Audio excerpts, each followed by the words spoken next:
name's Jay and welcome to my collection. We've had a pretty rough week here in Brisbane, Queensland, Australia.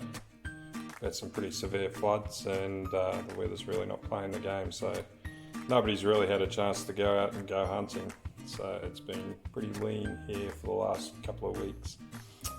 Today I wanted to talk about jewellery. This is something that I picked up when I started my collection. And just by chance, just by using my little torch when I'm out and about, my black light, and literally just pointing it at everything. And I stumbled across these. I didn't even know these were really available for collectors. So I might be letting the cat out of the bag a little bit as far as these are concerned, particularly the necklaces and brooches that you see here. These are stunning brooches.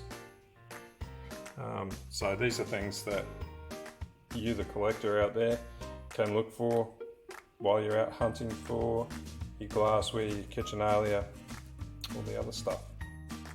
So the biggest thing to look for when it comes to this type of uranium glass and collecting this type of glass is obviously these are necklaces. So there's a lot of reproduction on this sort of stuff. People have either broken pieces up and made new pieces, or they have just taken uranium glass and made modern pieces out of them, which you'll see in rings, brooches, necklaces and all that sort of stuff. So it is really important to make sure that you spend the time when looking at these pieces, and usually you can tell by the linkages in between them or the clasps up the top. As far as brooches are concerned, you always turn the brooch over and you'll see usually a lot of tarnish in there. You won't see any new solders. This one has a pin that hangs off it, which is original. Everything matches and looks uniform in there, and that the piece matches everything on top. So really you're looking for new solder in there, new metal, which will give away that it's a recently made piece rather than a genuine piece of costume jewelry. This is vintage, it's not antique. So it isn't hit antique yet, but these are beautiful pieces. All the solder matches, it's all of that similar era. So what's rewarding about this is that it's a little bit of an unknown. People don't generally collect it or go looking for it while they're collecting. So it's definitely something to keep your eye out for while you're out and about and at the stores or the thrift stores or whatever. They all have great uranium content in them. This one's a citrine piece, which is lovely, and as I was saying before, being able to date the age, you won't be able to see it, but I'll try and zoom in. If you have a look at the linkages in here, they're tarnished, they're all the same all the way through.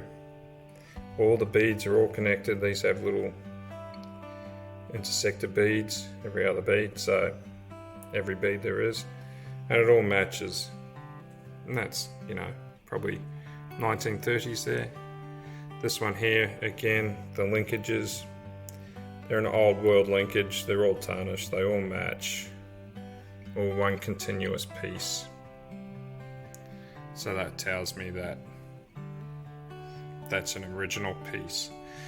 You can see on this one, I paid $35 for it, but if you have a look up here, somebody has changed the clasp on it.